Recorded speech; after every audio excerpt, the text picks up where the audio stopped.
from British Wrestling, Will Lenton from Baseball Softball UK, and squash player Adrian Grant. A very warm welcome, lovely to see you all again. Let's get the pitches in, shall we, first of all then. We've got to make it quite short, so let's think of something, a sentence from each of you, please, Will. It's a global sport that's going to increase female participation and get more people in the stands and watching television on the Olympics come 2020. So that's softball, baseball. What about you, Adrian? Squash in the Olympics would be the pinnacle of our sport. 17 million people participating in 185 countries.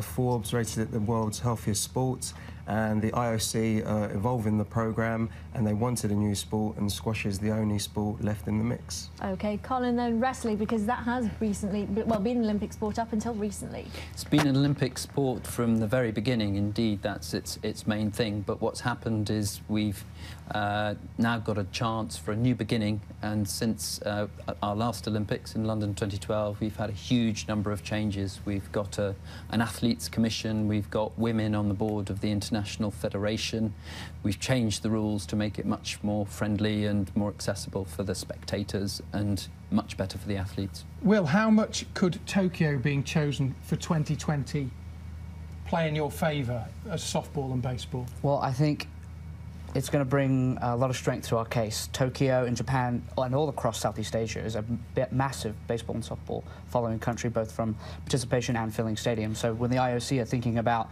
getting people into stadiums, thinking about increasing revenue through television sales and generating that type of interest, that legacy within a country, baseball and softball fit that mix perfectly as far as Tokyo and Japan are concerned. And Adrian, how do you get squash on TV? How do you make it look like a television sport? It's a couple of people hitting a ball against the wall.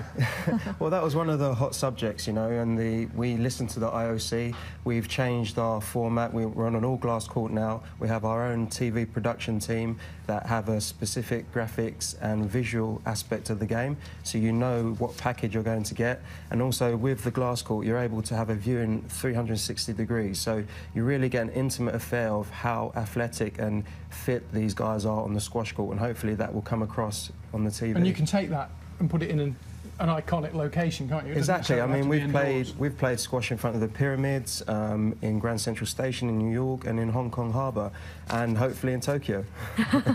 Colin, effectively what you need the IOC to do, though, is a U-turn, having pushed wrestling out so recently. Well, you could put it that way.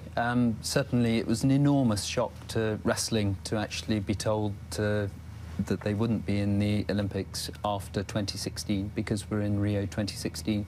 But I think the best way of looking at it is that that was a wake-up call for wrestling, and the IOC said we could partake in this competition to be the sport for 2020 and 2024. So we've taken that up.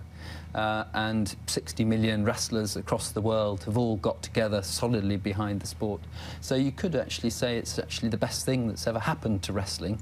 The profile of wrestling, people's awareness of wrestling has hugely gone up as a result of this hiccup. And what's happened is we've put decades of change into the last few months. So squash and baseball have had quite a long run in to this decision process.